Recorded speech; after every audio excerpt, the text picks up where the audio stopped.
रात्री साधारण 9-9:30च्या दरम्यान स्थानिक मच्छीमारांकडून आपल्याला परप्रांतीय नौकांचं आक्रमण गोळपावसच्या दरम्यान झालेलं निदर्शनास आलं। त्या दृष्टीने लगेच आमची शासनाची गस्ती नौका आणि सागरी सुरक्षेशी निगडीत सुरक्षा रक्षक यांचा ताफा घेऊन आपण गोळपावसच्या दरम्यान गस्त केली। गस्त करत असताना गस्ती नौका समोरून येत असतीलची पाहून या 35 ते 40 मल्पीच्या नौकांनी आपली नौका घेरण्याचा प्रयत्न केला आणि नौका बंद पाडण्याच्या दृष्टीनं त्यांनी समुद्रामध्ये जाळी दोरी फेकून दिल्यामुळं आपल्या गस्ती नौकेचा फॅन बंद पडल्यामुळं गस्ती नौका जागेवर बंद पडली।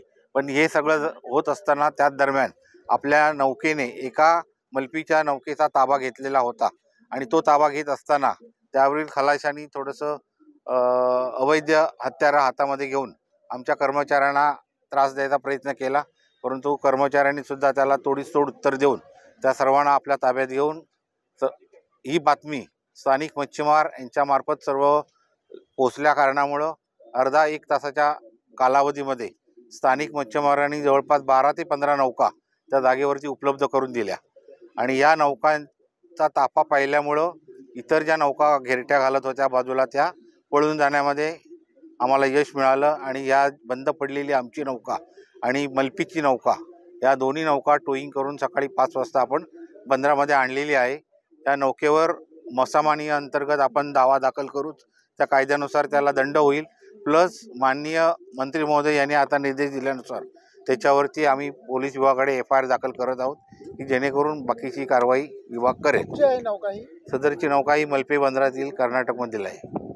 या कार्यवाहीमध्ये कुठल्या कुठल्या कर्मचाऱ्यांचा सहभाग होता? लोक आहेत त्या स्थानिक लोकांनी पण या संदर्भात मदत केली, कारण त्या बोटीचा पाठलाग स्थानिक मच्छीमारांनी केला आणि त्यानंतर तिला पकडलं, अशी काय वस्तुस्थिती आहे? हो, स्थानिक मच्छीमारांनी सुद्धा या सर्व कारवाईमध्ये मदत केलेली आहे। फिशरीजच्या कुठल्या कुठल्या कर्मचाऱ्यांचा सहभाग, काही नावं काही सांगू शकता? या कार्यवाहीमध्ये आपले परवाना अधिकारी चिन्मय जोशी रत्नागिरी, परवाना अधिकारी साखरेनाटे पार्थ तावडे, आपले सुरक्षा पर्यवेक्षक तुषार करगुटकर आणि इतर 6 सुरक्षा रक्षक हे या कार्यवाहीमध्ये सामील होते। या सर्व कारवाईच्या दरम्यान रात्री SP साहेबांनी आम्हाला अतिरिक्त पोलीस बळ जे दिलं त्यामुळे आम्ही ते पोलीस बळ वेगळ्या नौकेने पाठवून त्याचा सुद्धा आम्हाला या कारवाईमध्ये फायदा झालेला आहे। कोणत्या कोणत्या प्रकारचे मासे होते त्याच्यावरती? नाही, सद्यस्थितीत त्या नौकेवरची मासळीची विक्री प्रक्रियेची कारवाई आता दुपारनंतर चालू होईल, तदनंतर आपल्याला त्यातील डिटेल्स कळतील।